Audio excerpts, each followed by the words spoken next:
Eu nasci em São Paulo, apesar do sotaque. Nasci em São Paulo. Eu e você nascemos lá, não foi? Quem mais aqui nasceu em São Paulo? Amanda também, Também, Guilherme? Não, você é baiano. E nascendo em São Paulo, por quê? Quando meu pai e minha mãe me fabricaram, o meu avô era muito bravo. E aí meu avô disse, eu vou matar você com meu pai. Aí para meu pai não morrer, uma tia minha vendeu um fogão, compraram umas passagens na Itapemirim. Quem já andou de Itapemirim aqui? Vocês são rodados. E foram para São Paulo. Eu lembro feito hoje a viagem. Era 3 dias e 3 noites para chegar em São Paulo. Chegaram em São Paulo em 1988. Eu lembro do meu pai falando isso, do desafio que foi um nordestino, semi-analfabeto nas palavras dele, chegando em São Paulo sem conhecer ninguém, com a mulher grávida, com 19 anos de idade. Meu Deus do céu. Como a minha avó fala, cabeça que não pensa, o corpo padece, né? E aí eu nasci lá. E com 8 anos, mais ou menos 7, eu já morava em Osasco, ele decidiu voltar para Pesqueira. E quando ele chegou em Pesqueira, eu já tinha uma consciência mais ou menos do que as coisas aconteciam. E eu comecei a ver uma vida meio sem sentido. Eu fazia umas observações e eu via, na casa do meu amigo não acontecem essas coisas. Na casa desse outro amigo meu não acontecem essas coisas. Por que acontece isso comigo? E existe um texto na Bíblia, que eu não vou lembrar agora qual é, porque ele não estava no script da ministração dessa noite, que diz que nós somos separados desde o ventre da nossa mãe. Alguém já leu isso? E eu acho que comigo foi assim. Porque eu lembro como hoje, eu saía pelas ruas de Pesqueira, lá no interior de Pernambuco, e eu ficava falando só. Mas ninguém nunca tinha me apresentado ninguém sobre Jesus, sobre o Espírito Santo, mas eu ficava falando só. Diversas vezes, minha mãe foi na escola, porque minha tia, chamada Carmen, chamava ela, e eu acho que ela pensava que eu era esquizofrênico, sei lá. E naquele tempo não tinha isso, não existia, não tinha essas coisas, e eu ficava falando só. E hoje eu percebo que com quem eu falava, aleluia, com quem eu falava, ajuda aí, Marcos, e eu falava da minha vida e das coisas que eu queria. É como se dentro de mim já existisse aquele texto que eu não deveria me conformar com as coisas desse mundo. E eu não me conformava, obrigado, Marcos. E eu não me conformava com as coisas que eu via na minha casa, na minha família. Mas teve um dia que um homem, eu estou pulando muito a história, eu tinha mais ou menos uns 15, 16 anos de idade, 15, 16 não, eu tinha 12 anos, eu me converti com 14. Um homem chamado Arnaldo e dona Ivonete, eles tinham uma barraquinha de vender coisas. Aí depois eles prosperaram e alugaram um ponto, na verdade fizeram uma reforma, eles moravam em uma casa que atravessava de uma rua para outra. Na rua de trás, moravam na rua da frente, na rua de trás, eles fizeram uma lanchonete. E esses homens, e esse casal, eles eram, como é que chama, Guilherme? Obreiro da Igreja Universal. Eles eram obreiros da Igreja Universal. E a minha casa, a religião que andava na minha casa era a macumba. E meu pai era macumbeiro e minha mãe também. Minha avó também, minha tia também. Era uma benção. Todo mundo macumbeiro dentro da minha casa. E aí, minha mãe me levava quando eu tinha mais ou menos, sei lá, 5, 7, acho que é de Lourenço mais ou menos, me levava para os terreiros de macumba lá em Caruaru e eu ficava vendo aquelas coisas lá, não indica a ninguém. E aí, a minha vida, a vida do meu pai, a vida da minha mãe, a vida da minha irmã, era uma desgraça. E aí, Dona Luzinete bateu lá na porta da minha casa, lembro feito hoje, Dona Luzinete foi lá com o seu Arnaldo e bateu. E chamou minha mãe para um culto domingo de manhã. Minha mãe chamou minha mãe para um culto domingo de manhã. E aí minha mãe falou, me arrumou minha irmã, meu pai, só Deus sabe onde é que estava. E aí a gente foi para a Igreja Universal do Reino de Deus, lá em Pesqueira, Pernambuco. 2001, mais ou menos isso. E aí a gente chegou lá, minha mãe se manifestou. Pensa na benção. Uma criança de 5, 6 anos de idade vê a mãe manifestada no culto. E aí minha mãe manifestada lá, e o pastor Daniel expulsava o demônio da minha mãe. E aí, no domingo seguinte, minha mãe ia lá, se manifestava de novo. E o pastor Daniel expulsava de novo Aí minha mãe chegava em casa, brigava com meu pai, aí se manifestava de novo. Na benção. E aí teve um dia que a gente estava tudo lá no carnaval. Pesqueira é uma região muito forte no carnaval, lá no interior de Pernambuco. E meu pai estava no mundão, lá bebendo, e a minha mãe se manifestou novamente. Só que a gente não estava morando perto de Dona Luzinete nem do seu Arnaldo. Dona Luzinete, acho o nome dela. E aí, foram chamar minha avó, porque minha avó é mãe de santo. E aí foi lá para expulsar o demônio da minha mãe. E aí quando chegou lá, e minha mãe tomando aguardente num litro, na garrafa, que é uma aguardente chamada Pitu. Minha mãe com short curto, que não era um short não, aquilo é um cinto. E ela virava assim, ó, e eu assistindo, vendo aquele negócio lá, e eu falava, tá errado. Não tem quanto. Eu nunca tinha pisado numa igreja de crente, nada, eu só falava, tá errado. Tá errado. E aí quando minha mãe começou a frequentar a Igreja Universal, eu vendo minha mãe manifestada, e o espírito demoníaco na boca da minha mãe, falando que tinha matado uma tia minha, e que ia matar minha mãe, e que ia matar meus tios, e que saía matando todo mundo. Mas só que aí ele foi perdendo poder, porque o evangelho foi entrando na nossa casa. E as promessas que o diabo fez para minha casa foi começando a cair por terra. E aí teve um dia que foi, assim, esse foi o dia que a outra parte muito importante da nossa casa aceitou Jesus, que foi meu pai. Meu pai um dia foi para um jogo de futebol, como ele ia atrás de uma escola chamada Cristo Rei, lá em Pesqueira. E todo domingo de manhã meu pai nunca foi bom de bola. Ele não sabia jogar não, mas ele gostava de assistir. E aí ele foi lá, e tinha um diácono chamado Bilu, da Igreja Assembleia de Deus, Ministério Madureira. Ele era diácono da igreja, mas ele ia para o futebol escondido, porque não podia ir. Se ninguém nunca foi da Assembleia de Deus Madureira em 2002, você não sabe o que é. E aí ele ia escondido, meu pai trabalhava com ele, né? E aí ele ia escondido, e ele ficava lá assistindo o jogo, não podia jogar, ele era jogador, mas não podia mais jogar, porque futebol era do demônio, e aí ele ficava lá. Mas nesse negócio dele ir para o campo de futebol escondido do pastor dele, ele começou a falar de Jesus para o meu pai. E ele falou, não, Luiz, tu tem que, o meu pai é Luiz, parar com essas coisas, Luiz, tem que ir para a igreja, tem que ir para a igreja. E um dia meu pai foi na igreja. E aí quando meu pai chegou na igreja, ele aceitou Jesus. E aí ele foi de choque. Aí teve um dia que eu estava jogando vôlei na rua, eu e meus amigos, e meu pai passa de bota. Uma bota, uma calça jeans, uma camisa de botão por dentro. Eu falei, que marmota é essa? E aí eu falei, eu lembro feito hoje, eu falei, ô pai, o senhor vai para onde? Uau! Meu pai levantou a mão e disse, eu vou mudar a minha vida. Aleluia. Foi o dia que ele disse que ia aceitar Jesus.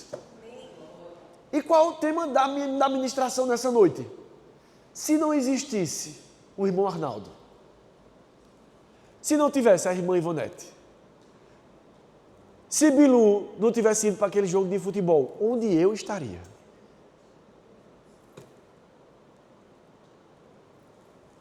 Nós chegamos a Cristo e a nossa vida foi ficando tão importante, os nossos afazeres tão importante, as teologias foram ficando tão importante que a gente esqueceu de ver a necessidade que está ao nosso redor. De homens e mulheres que estão sendo um capacho de Satanás, esperando só que você fale, ei, vamos para a igreja. Porque hoje, se vocês têm um pastor, é porque um homem um dia chegou no meu pai e falou, a vida que você está vivendo não é para você. E aí meu pai um dia desistiu. Ele disse, não quer esse negócio de crente não. E ele pensou que como ele foi lá e aceitou Jesus, ele tinha que ir lá e dizer que não queria mais Jesus. E aí ele tinha passado o final de semana bebendo. E meu pai é um homem de palavra. E ele falou, mas rapaz, eu disse que ia ser crente agora, mas eu bebi. E agora, ó, pode ser crente mais não. Mas eu vou lá dizer ao pastor que eu não quero mais não. E aí ele estava com maço de cigarro, ele conta esse testemunho, é incrível ele contando. Ele estava com maço de cigarro no bolso da camisa, na mesma camisa. Só tinha uma camisa. E aí ele disse, quando ele chegou lá para dizer ao pastor que não ia mais, aí tinha uma irmã da oração, aquelas irmãs do ciclo de oração, irmã Dinalva. Aí ela chegou e disse, ô jovem, você que veio aqui para dizer que ia desistir de Jesus.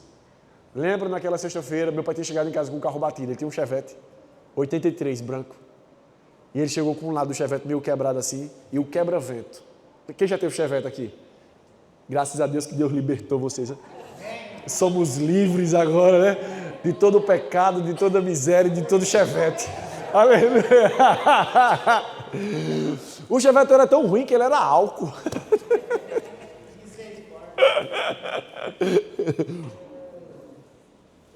E aí o fino na carreta que ele tirou foi tão grande que ele quebrou o quebra-vento. E aí quando meu pai chegou lá para dizer ao pastor que não queria mais esse negócio de crente, a irmã Nova pegou o microfone, que lá tem esse negócio de oportunidade, e aí falou, olha, lá perto do matadouro, quando você disse que ia dar fim à sua vida, e você tirou um fino naquela carreta, você ia bater naquela carreta. Você não bateu porque eu livrei a sua mão, e aquele vidro que quebrou, que não cortou você, é só para provar que a sua vida não é mais sua, ela é minha. E começou a profetizar para o meu pai aquelas coisas. E até hoje. E meu pai me criou no Evangelho, criou minha mãe, nem eu, minha irmã, nem eu me desviei, nem minha irmã nos desviamos. E hoje eu fiz um vídeo com o Lorenzo e Valentina vindo para a igreja, com os livros, os brinquedos, uma bolsinha, eu segurando a Bíblia, filmando assim. Não estava segurando a Bíblia, não, estava segurando o celular. Filmando assim, eles vindo, e eu falei, obrigado, Bilu.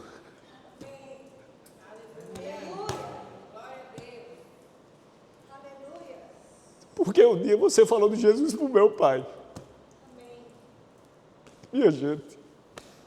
Glória a Deus. Tem um mundo aí fora. Tem tantas pessoas aí fora que estão indo para o inferno porque não estão escutando sobre Jesus da minha boca e da sua. E a gente está preocupado com tanta coisa rasa.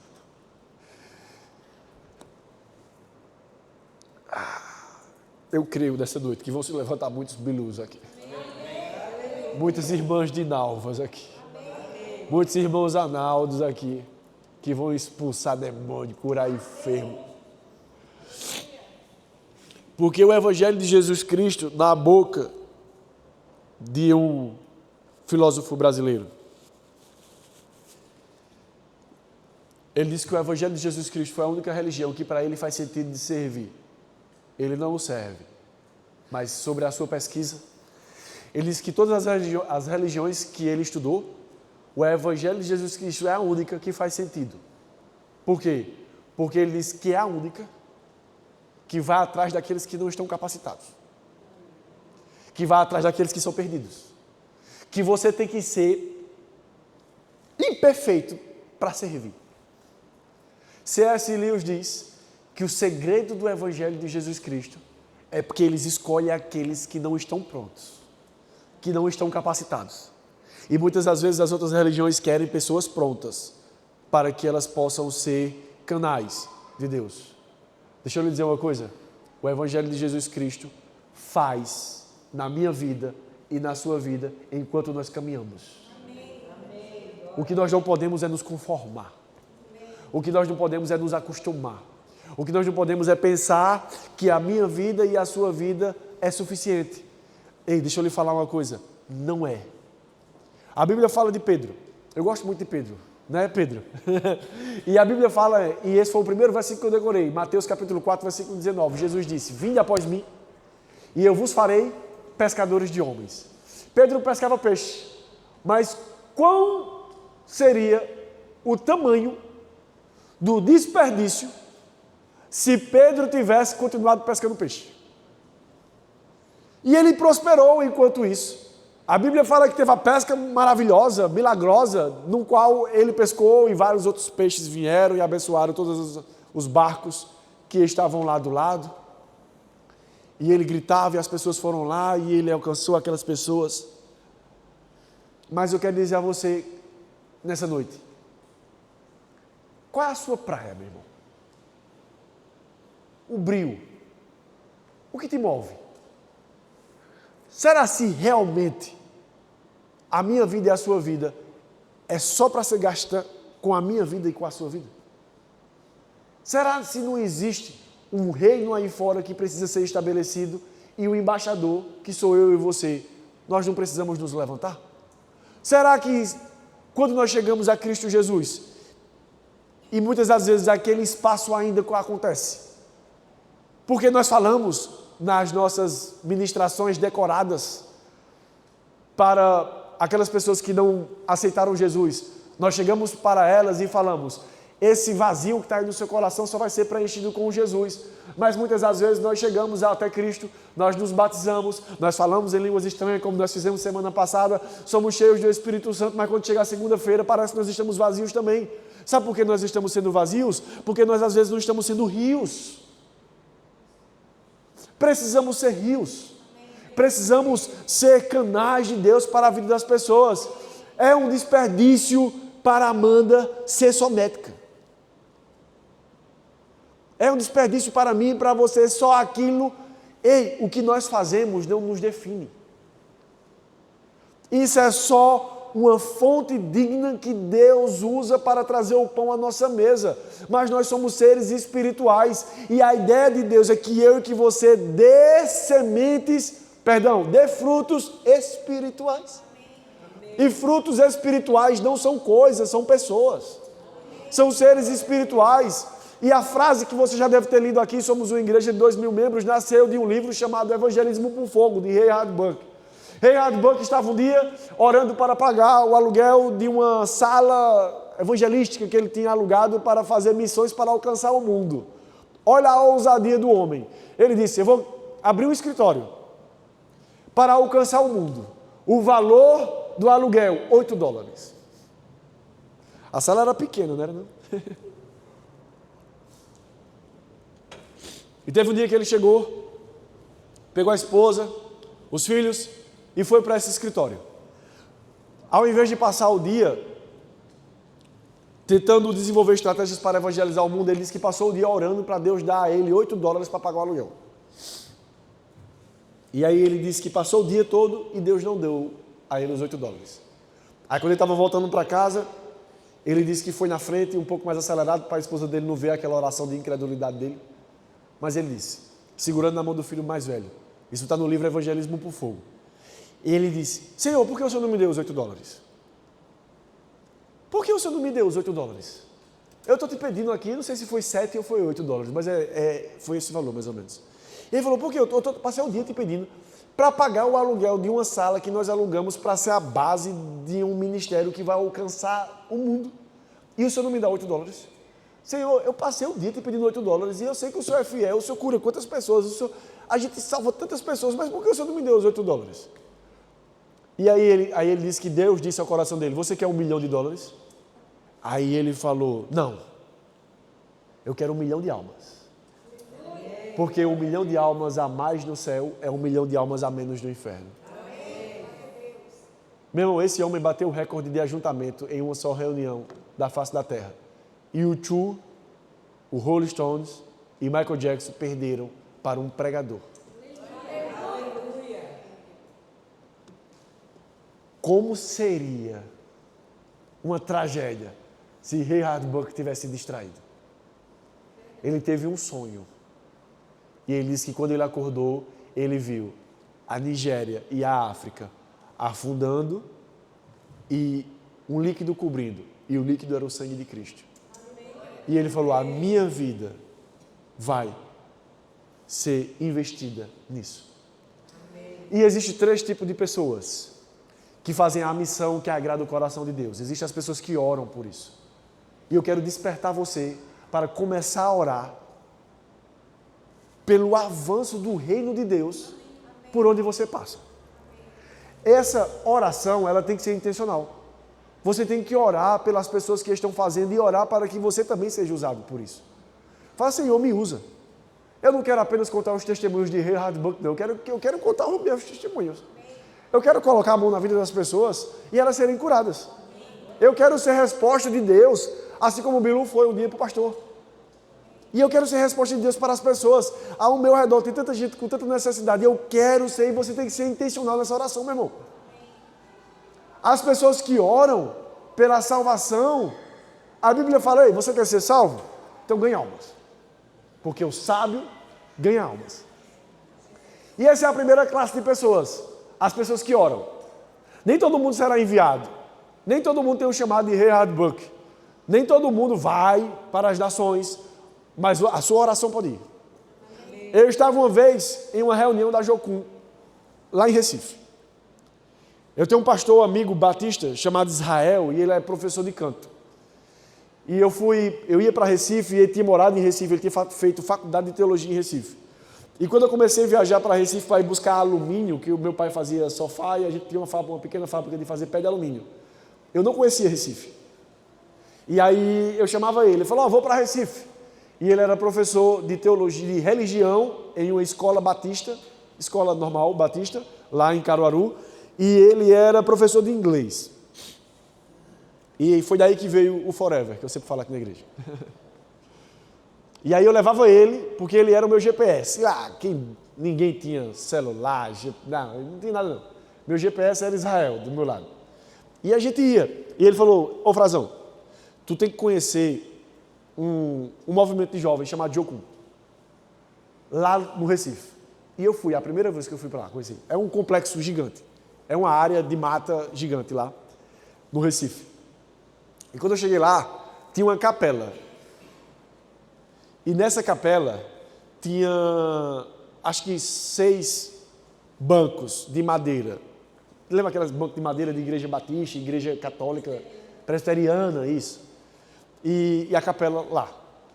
E aí eu entrei, e aí entrou uma mulher com rasta, e eu era assembleano, meu irmão. Eu falei, eu acho que isso é um Big Brother, tem alguém filmando alguma coisa aqui. E entrou uma mulher com rasta lá. E aí entrou um negão, e aí depois entrou um alemão, e só entrando um povo assim, fora da minha... eu matuto velho lá do interior de Pernambuco.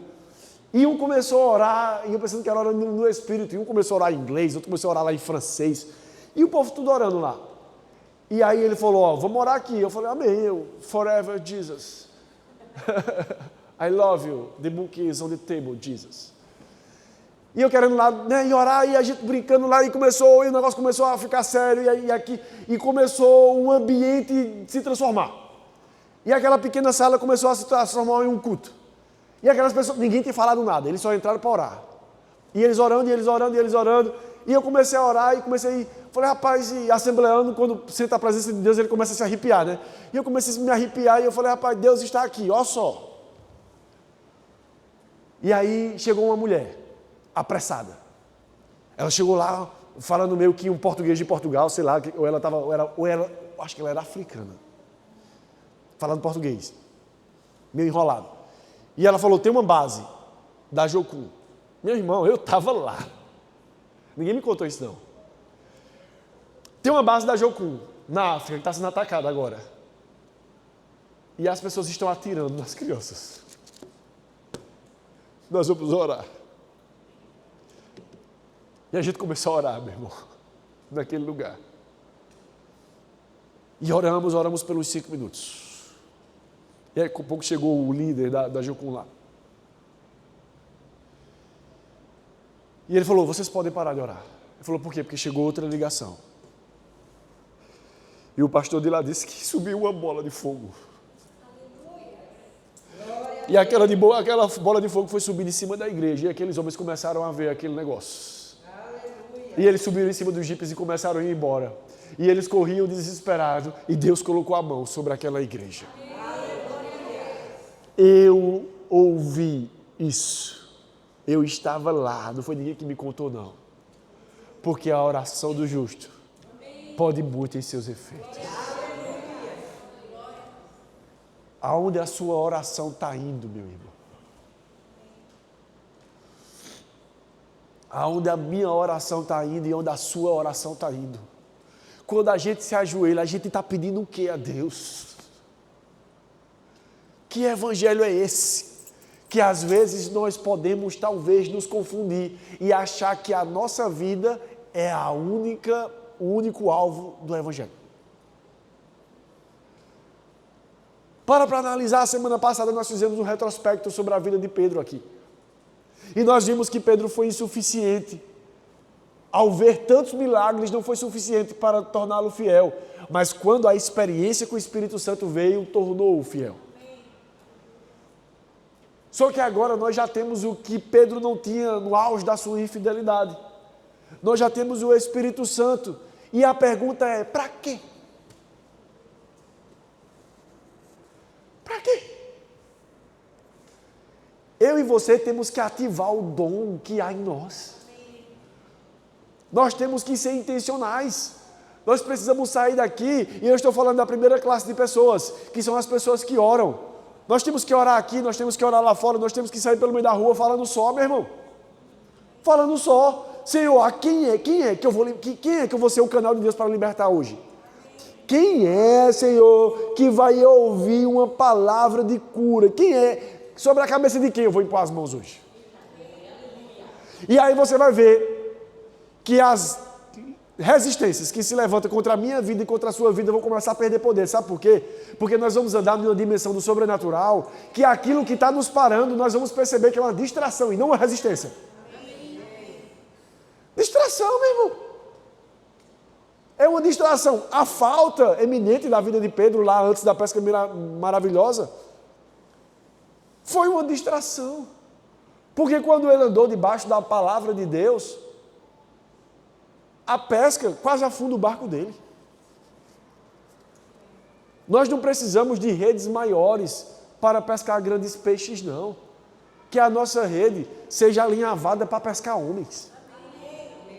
Que a minha vida e a sua vida seja uma vida de adoração. Nós falamos de uma forma intencional semana passada sobre sermos cheios do Espírito Santo com um propósito. Porque orar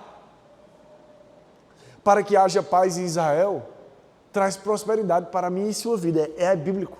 Ore pela paz de Israel para que você prospere na terra. Isso é maravilhoso. Mas para que Jesus venha, as pessoas têm que ouvir que Ele é Senhor e Salvador. Você prefere ser rico aqui ou ir para o céu? Deixa eu lhe dar uma boa notícia, pode ser os dois. Mas eu estou falando agora de outra coisa. Que a minha vida e a sua vida seja a resposta de Deus para alguém.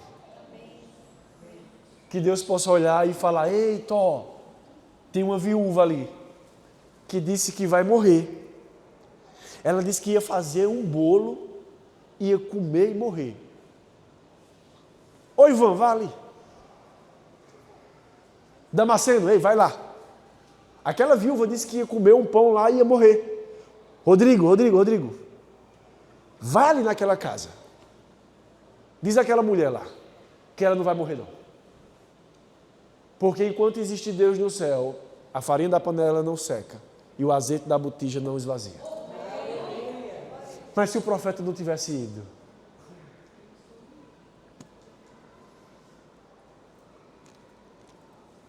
se o profeta não tivesse ido,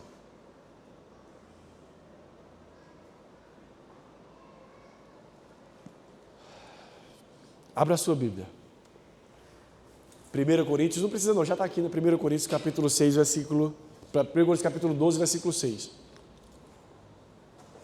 1 Coríntios 12, 6. Olha só, há diferentes tipos de dons de atuação, mas é o mesmo Deus que atua tudo em todos. O 7. A cada um, porém, é dada a manifestação do Espírito visando ao bem comum.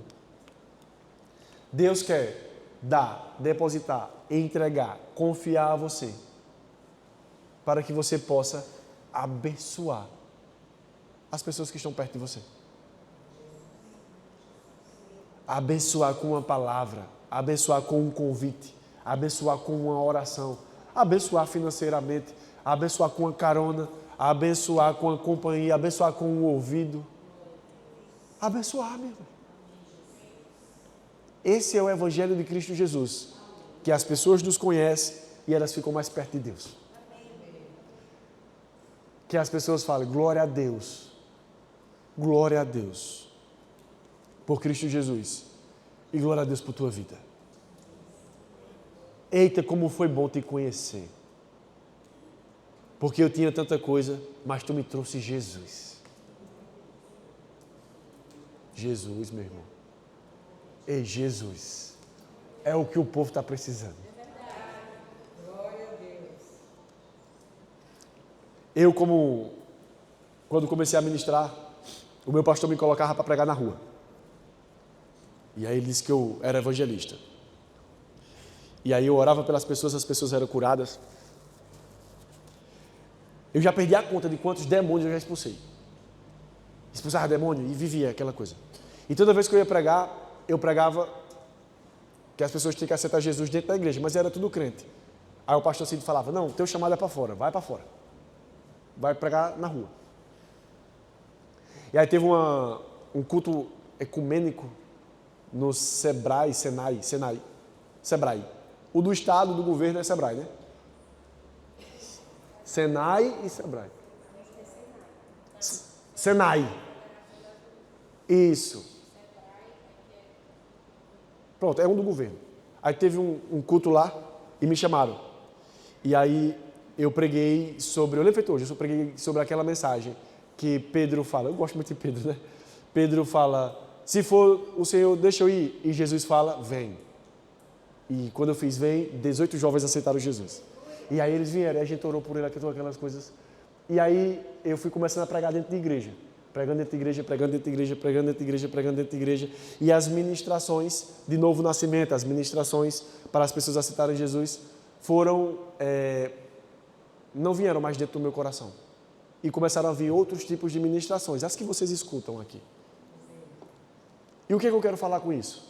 De repente, você não tem ministração, você não tem inspiração para falar para o perdido porque você não está fazendo. Mas se você começar a abrir a sua boca, a Bíblia fala que Ele é quem enche. E a gente tem que começar a pregar Jesus. Porque nesse auge da minha vida como evangelista, eu pregava. De um lado está Jesus e os seus anjos, gritando desesperado pela jovem que está em cima do muro. Venha, venha. Do outro lado está o demônio e seus principados com desdém, com os braços cruzados. E a jovem em cima do muro falava, por que, diabo?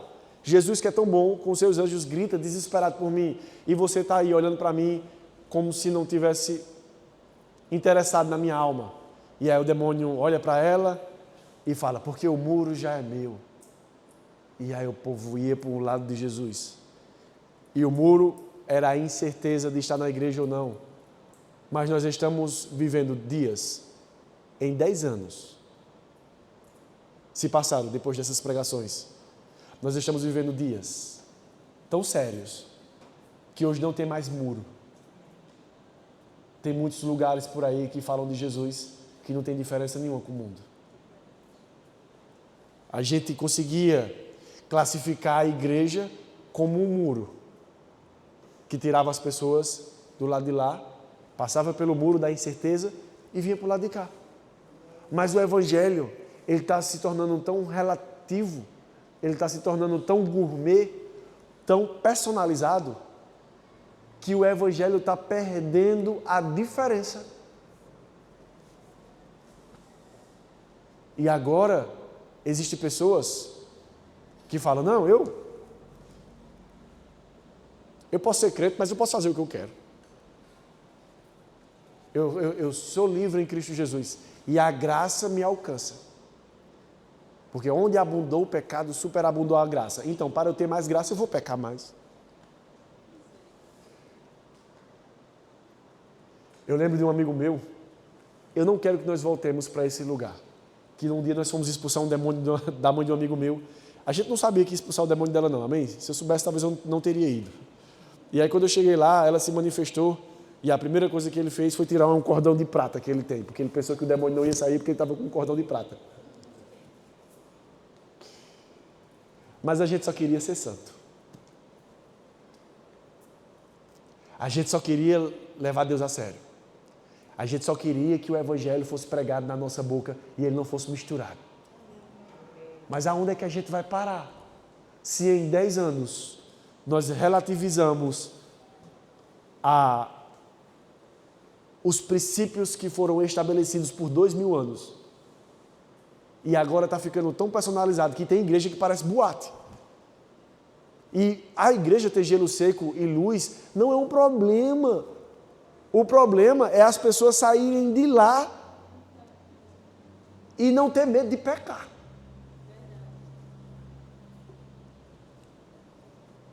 E achar que vai para o céu. Como nós falamos aqui, não é só sobre estar no mundo, é sobre estar na igreja errada também.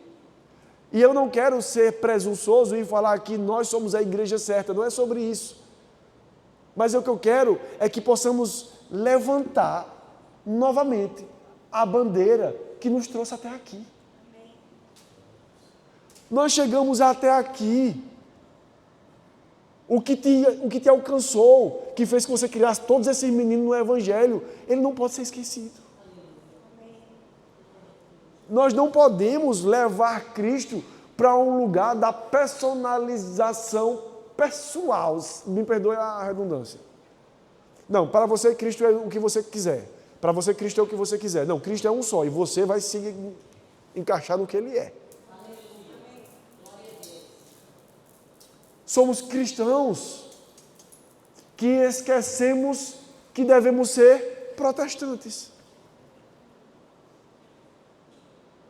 Cadê os homens e as mulheres que vão ser afogueados a tal ponto de serem queimados em fogueira e vão cantar: porque Ele vive, eu posso crer no amanhã. Porque Ele vive, temor não há. Porque eu sei que a minha vida está nas mãos do meu Senhor que vive está. Não tem. Não tem.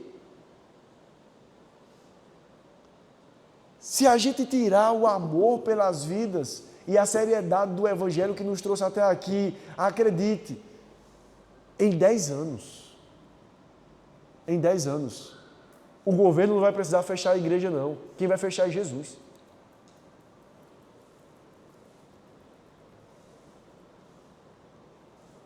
Ei, a minha vida e a sua vida é importante, mas o bem comum também é.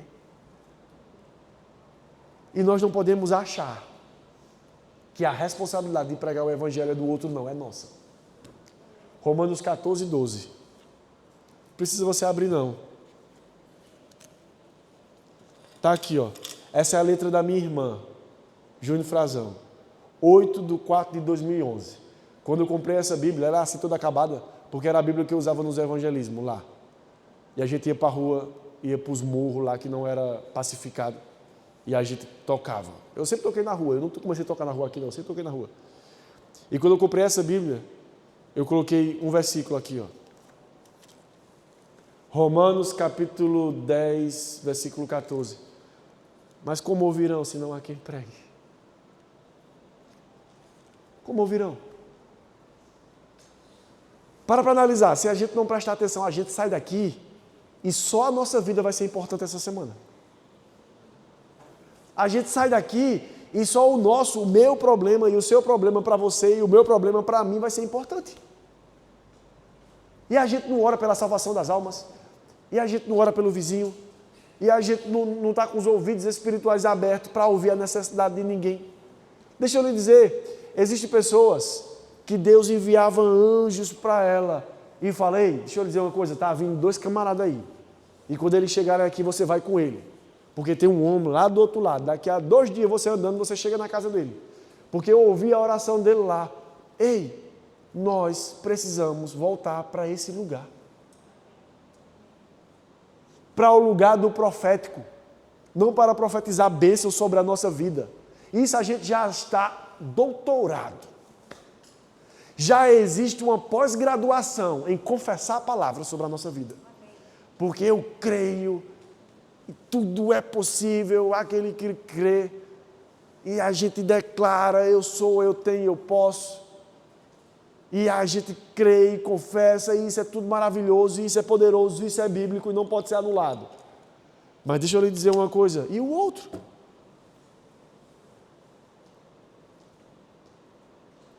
Ô Cleitinho, tu pode colocar o último versículo desse capítulo aí, por favor? Ai, meu Jesus, a hora foi-se embora.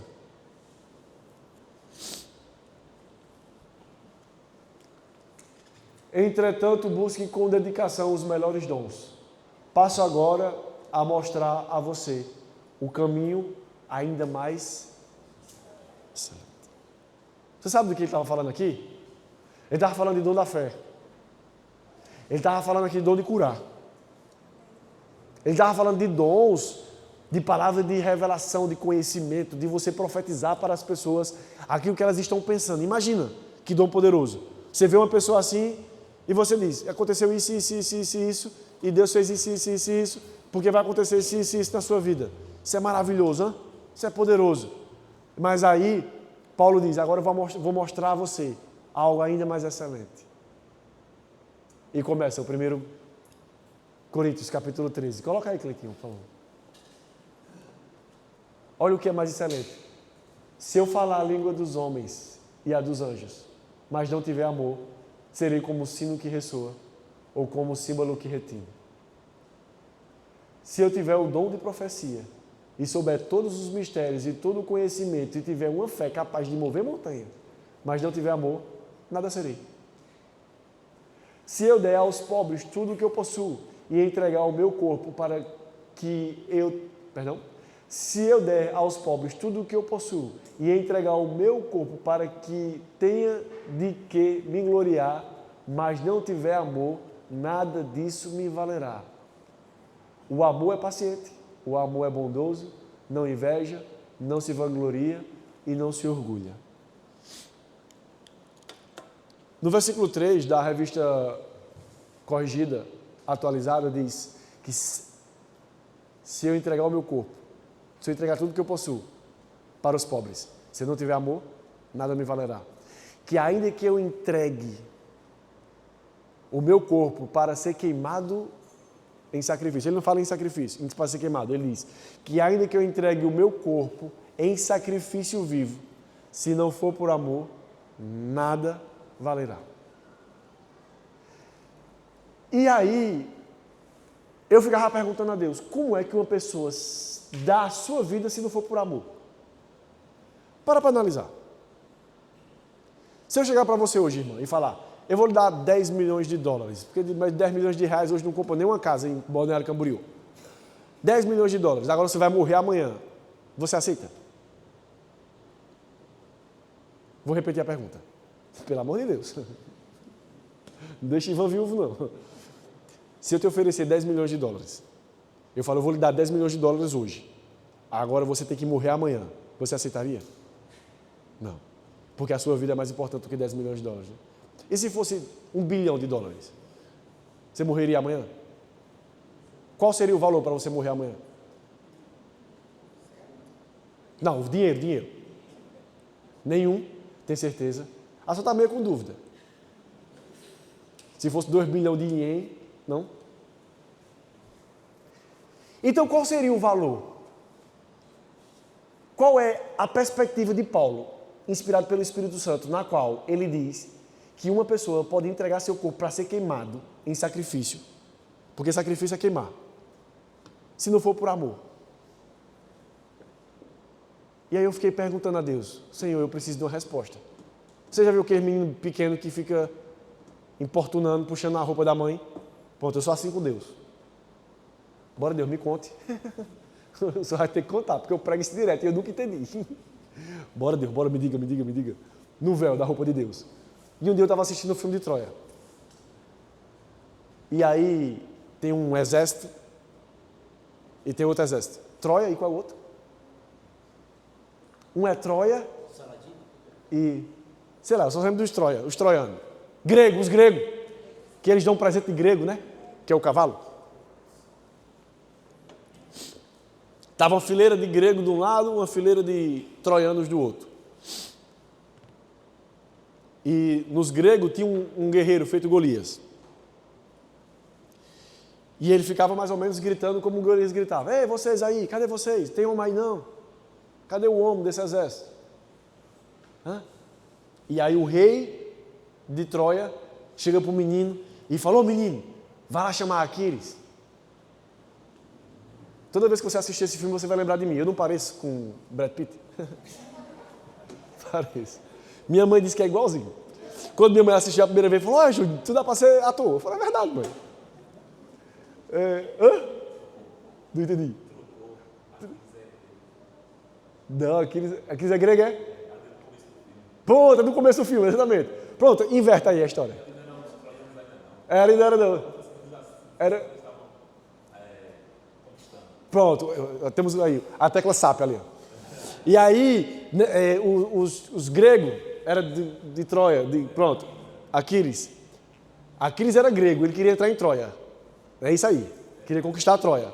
E aí, ele vai lá, e aí o menino chega lá, aí Aquiles está lá deitado em uma tenda. Olha a resposta de Deus para mim. Aquiles está deitado em uma tenda, cheio de prostituta. E Aquiles, aquele homão, né? E aí o menino chama, Aquiles, vem cá. E Aquiles passa uns 2 minutos para se levantar. Aí quando ele se levanta, ele chega lá fora, se espreguiça, com desdém incrível, e fala, o teu rei manda te chamar. E aí ele diz, se você assistiu bem, você vai lembrar, eu não tenho rei. Ele fala, então vai lá lutar pelo povo. E ele diz, eu não tenho povo. Ele falou, vai lá, homem. Aí Aquiles pega a armadura, coloca a armadura, pega a espada e sobe no cavalo.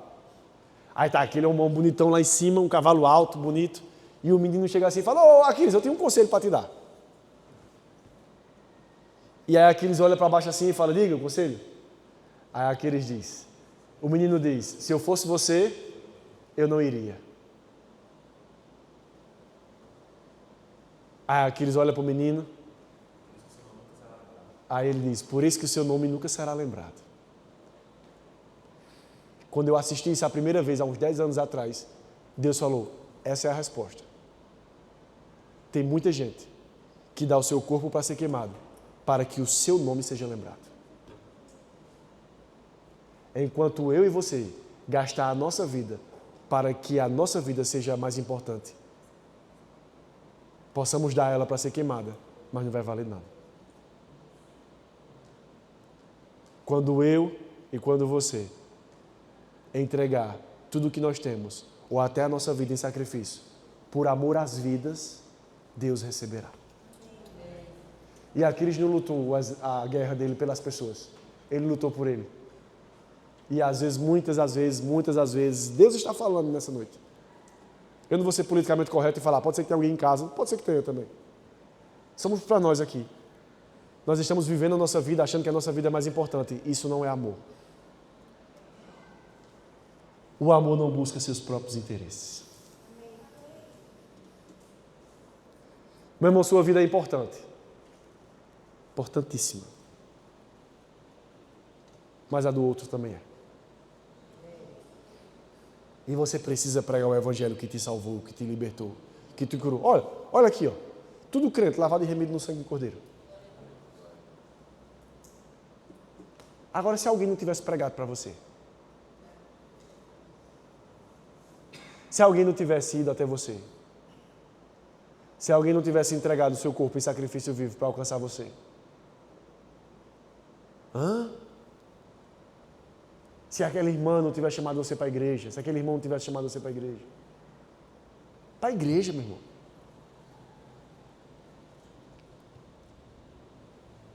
Abra sua Bíblia em Atos capítulo 8, versículo 26.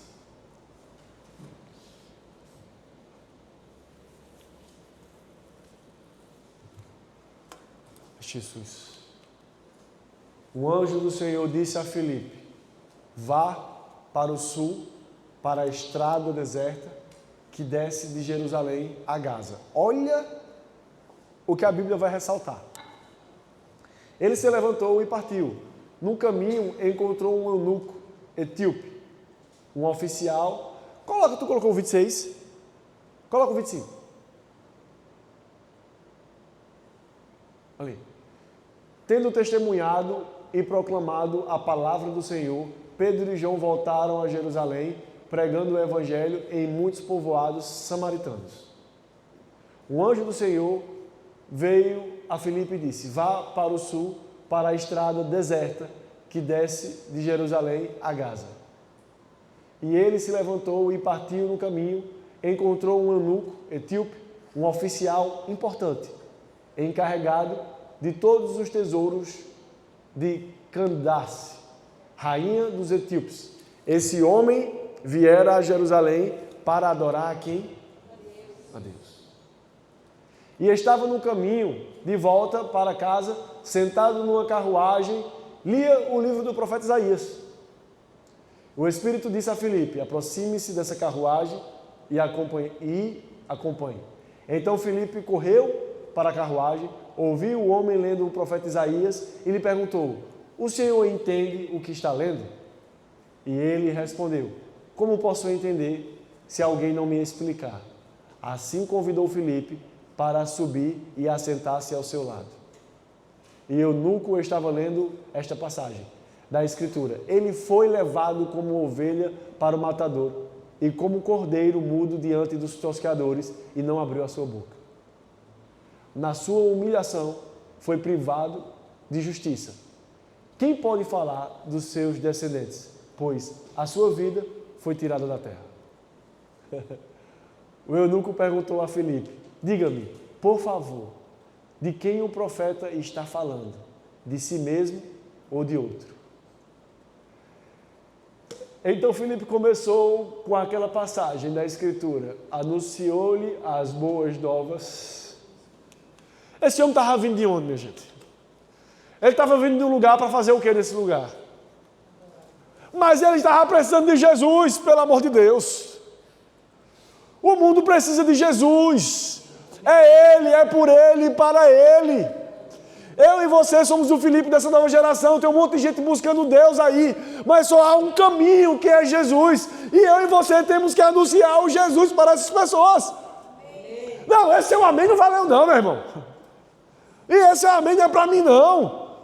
Eu quero que você saia daqui e fale: Senhor, eu serei.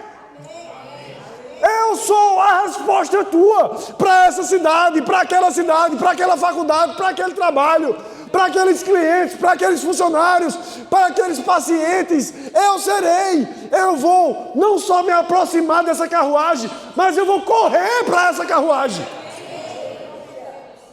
Correr para essa carruagem. Meu irmão, a sua vida vai fazer sentido quando você for o Filipe que você nasceu para ser. Enquanto você não for, você vai ficar procurando e não vai encontrar. Porque não faz sentido. Você nasceu para a glória de Deus. E a glória de Deus não é quando você compra um carro novo, não. Porque sempre vai ter alguém com um carro melhor do que o seu. A glória de Deus, meu irmão, é quando o eunuco fala: eu quero me batizar. Meu irmão, isso é evangelho. Eu ouvi falar de Deus, mas agora eu ouvi falar de Jesus. Eu ia adorar a Deus, mas agora eu vou adorar Jesus. E aí o eunuco vai chegar até Deus. Porque Ele é o único caminho, Ele é a verdade e Ele é a vida. Quem foi que apareceu a Filipe para ele ir para lá? Um anjo. Nós estamos no capítulo 8 de Atos. Não precisa colocar não, Cleitinho, porque eu já estou partindo para o final. Chegamos no capítulo 9. Saulo estava lá, ó, perseguindo a igreja, arrancando o povo de dentro das igrejas, para matar. Jogou Estevão lá. E o povo apedrejando Estevão. E Estevão vendo o céu aberto. Uau! E Saulo fala: me dê uma carta aí que eu vou matar o povo em outra cidade. Não, bicho, caminho abençoado. É feito o pastor do Verbo da Vida lá em Oricuri. Eu ouvi a ministração dele ontem, um testemunho dele ontem, pela pessoa do pastor Judivan. O pastor Judivan falou: eu conheci um pastor do Verbo da Vida que ele disse que quando ele era do mundo, não era Satanás que incorporava nele, não. Ele incorporava Satanás. Disse que ele era tão ruim que era o capeta que tinha medo dele. E aí Jesus encontrou esse camarada. Glória a Deus pela pessoa que pregou para ele. Né? E aí, Paulo era feito esse pastor lá de Uricuri. Saulo, né? Olha o detalhe. Quem apareceu para Filipe? Saulo está indo perseguir o povo da igreja. E aí o que acontece?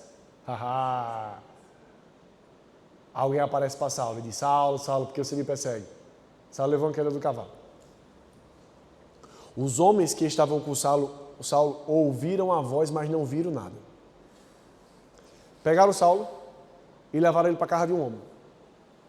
Chegou lá na casa desse homem, passou 3 dias sem comer e sem beber nada. Deus falou com Ananias. Ô Ananias, tem um negócio para tu. Se soubesse não, Ananias, diga, Senhor, o que é que a gente vai fazer? Vamos trocar de casa. Eu declaro, não tem nada contra, viu? Eu prego quantas vezes isso aqui? É que nós estamos pregando sobre algo um pouco mais profundo nessa noite. Não, vai ser agora. Não, tem um negócio para tu. Não, vai confiar. Não. Vai, Ananias. Sim, eu estou pronto. Eu vou profetizar. Diga. Então, vai lá pregar para Saulo. Senhor, o senhor está por fora do que está acontecendo aqui na terra. Te contado não, foi? Olha os stories aí para você ver. Saulo está perseguindo a igreja, matou esses dias Estevão apedrejado. Vou nada. E aí Deus falou a Ananias, vá lá, porque para mim ele é um servo fiel. E Ananias foi. E a pergunta é a seguinte, por que Jesus não alcançou Saulo logo? Hein, Guilherme? Saulo está no cavalo, Jesus aparece para ele, Saulo cai do cavalo. Por que Jesus fala, pô, tá bom, você vai me aceitar, me aceita aí, vá. Qual era a dificuldade que Jesus tinha para pregar o evangelho para Saulo? Se ele é o próprio evangelho. Está vendo, Saulo? Ó, tu não está me perseguindo. O que você está me perseguindo sou eu. Me aceite. Eu tenho certeza que Saulo falaria, eu quero. Por que ele não fez isso?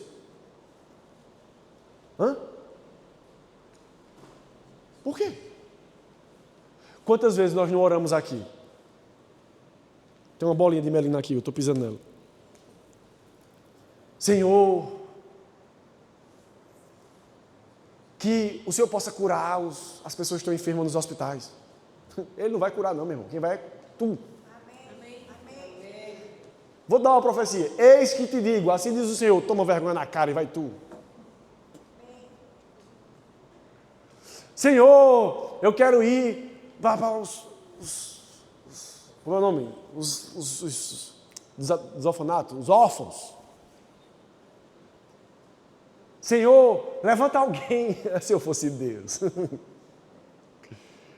Senhor, levanta alguém para ir para os orfanatos, Senhor. Senhor, cura o povo lá. Ele não faz isso não, ele usa você, meu irmão, para essas coisas.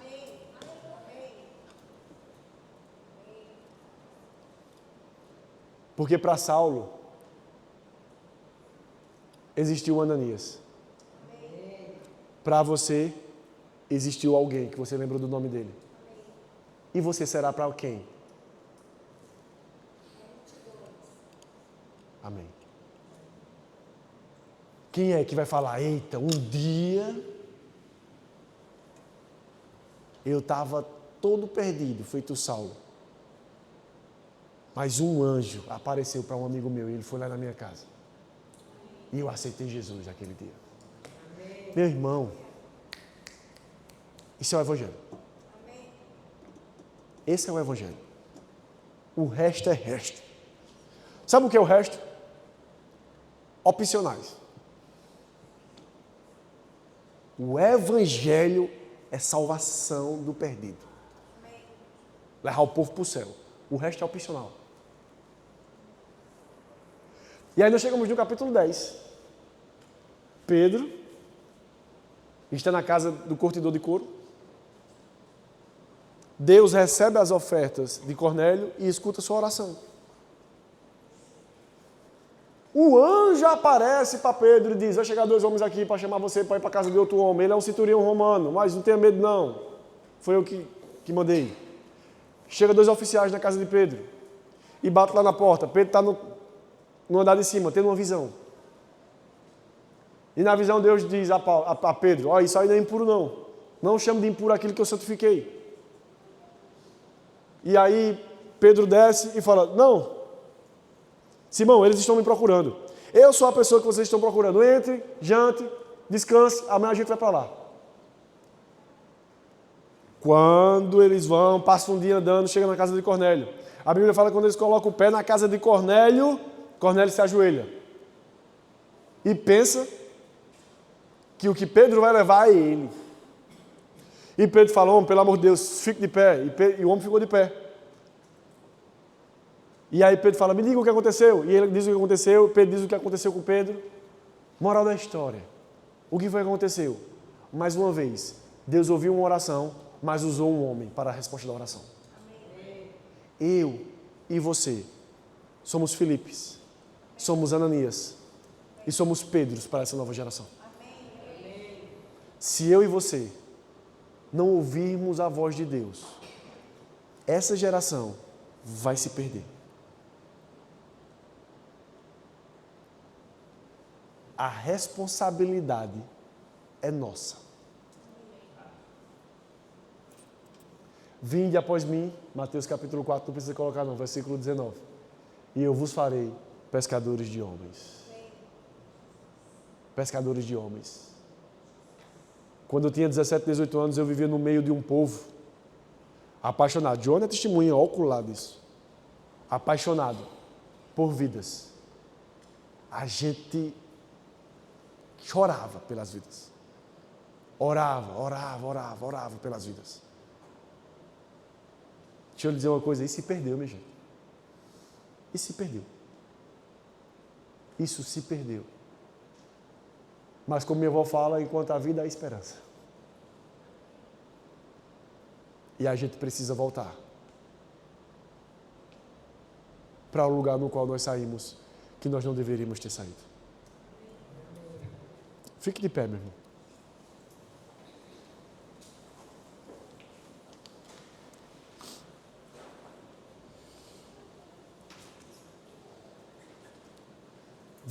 Vamos nos arrepender nessa noite.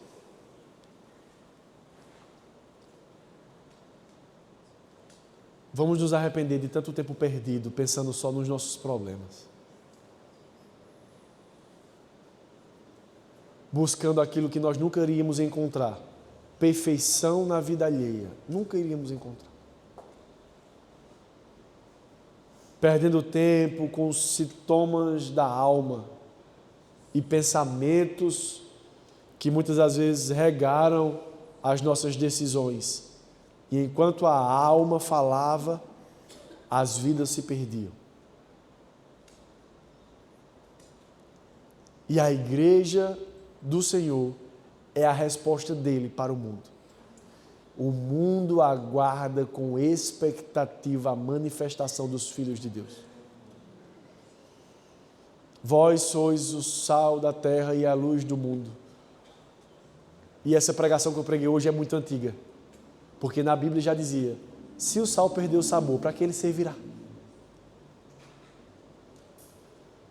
Se o sal não trouxer mais sabor, para que ele servirá?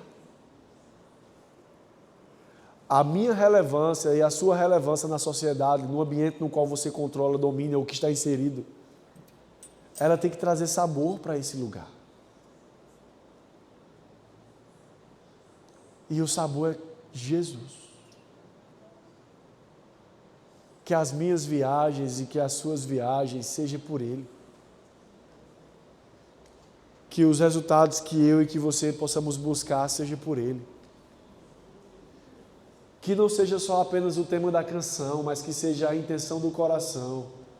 Porque dele, por Ele, para Ele são todas as coisas. Mas muitas das vezes nós cantamos porque dele, por Ele, para Ele são todas as coisas, e a nossa oração é só nós, eu, minha casa, meu salário, meu carro, minha roupa, minha prosperidade.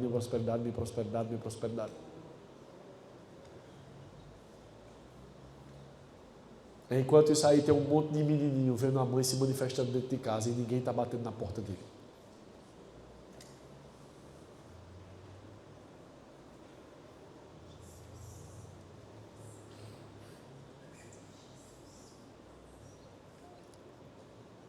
Em 2023, 34.881 pessoas morreram no trânsito do Brasil. Só no trânsito.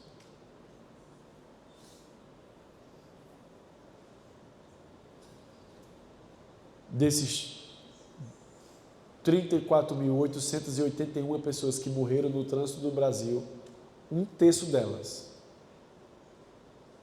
foi associado à bebida ao volante.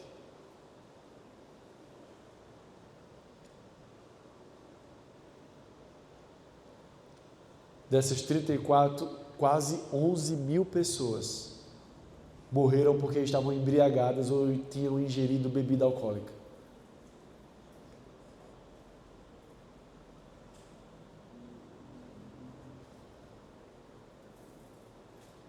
Um dos maiores escritórios de direito do Brasil fez uma pesquisa e o nome do advogado, dono do escritório, é Luiz. Nunca me esqueci, que é o meu nome também. Ele disse que de 10 mil divórcios que ele faz, 60%, 6 mil desses divórcios,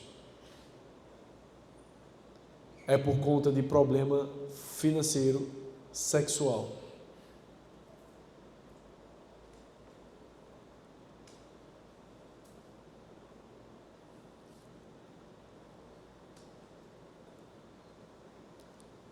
Em 2003, 2004, o divórcio não tinha entrado tanto na igreja como entrou hoje.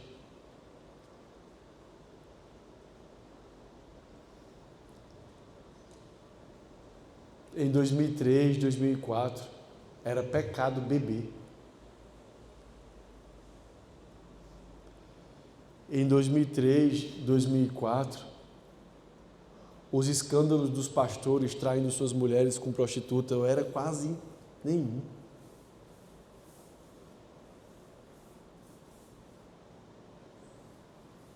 O mundo está invadindo a igreja. E a gente está pensando que está fazendo a vontade de Deus.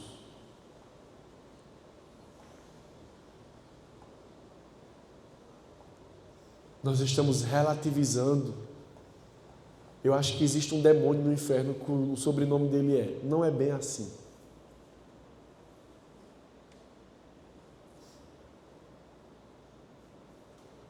Enquanto isso, nós estamos vivendo uma vida cada vez mais parecida com a vida do mundo. E enquanto nós estávamos no mundo, você lembra de quem nós éramos e o que Satanás fazia com a gente.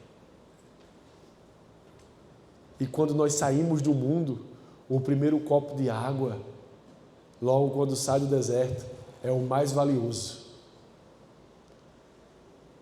Mas o segundo já é menos, o terceiro é quase menos. O quarto nem celebrado é mais. E muitas das vezes nós estamos assim. O Evangelho foi valioso, respeitado, considerado, tratado com autoestima quando nós tínhamos saído do deserto.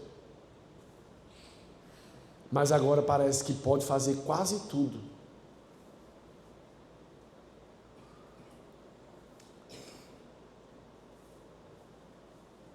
E hoje, o mundo olha para a igreja e diz: ser crente para quê? Qual a diferença? Se as igrejas crescem, mas os acidentes com pessoas alcoolizadas também crescem. As igrejas crescem, avançam, mas os divórcios também. A igreja cresce, avança, violência cresce igual.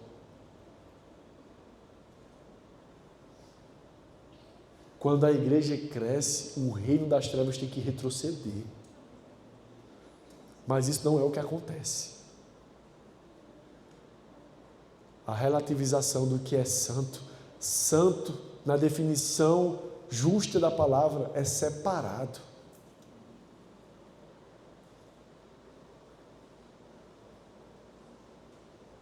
Separado do mundo. E a mensagem da palavra de Deus é clara: quem for santo, se santifique mais. Porque sem santidade ninguém verá a Deus.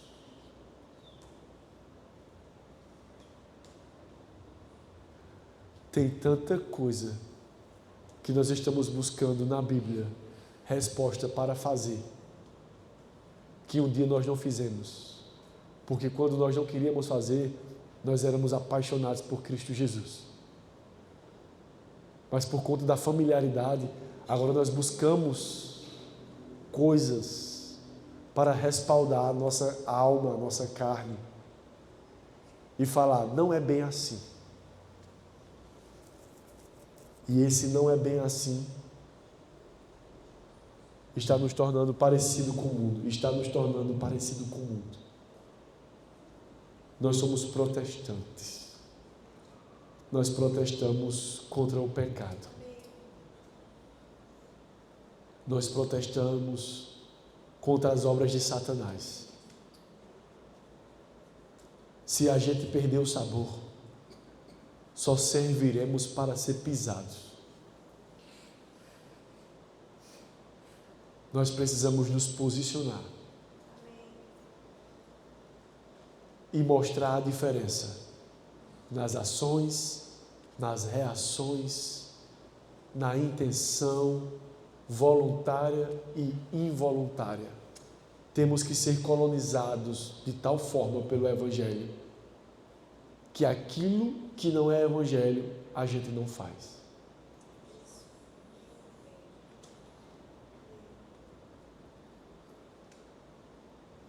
Eu creio em um povo que entende a sua incumbência, responsabilidade, missão de levar Cristo para as pessoas. E enquanto leva Cristo, vive o Evangelho.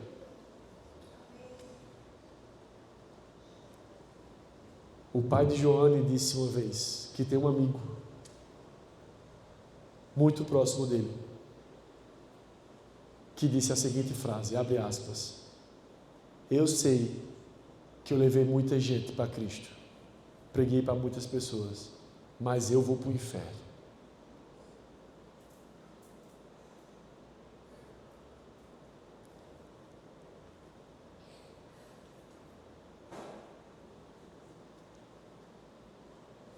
Mas na autoridade que há no nome de Jesus, nós nunca iremos falar isso. Um dia essa ceia aqui nessa noite será junto dele. E nós estaremos lá, juntos, com Jesus e com o nosso vizinho, e com o nosso amigo do trabalho, e com o nosso cliente, e com o vendedor, e com as pessoas que andam com a gente, e com as pessoas que cruzam o nosso caminho, e com aquele nosso irmão que a gente não fala há muito tempo, e com aquela pessoa que não busca mais a igreja, e a gente vai lá e traz de volta. Pega pelo braço e diz, você é do Senhor, e eu não vou largar você. Eu creio em nome de Jesus que todas as vezes que a gente pensar em vir para a igreja, o Espírito Santo vai lembrar, chame alguém, leve alguém. Igreja não é clube social para se reunir, lá é um lugar de oração.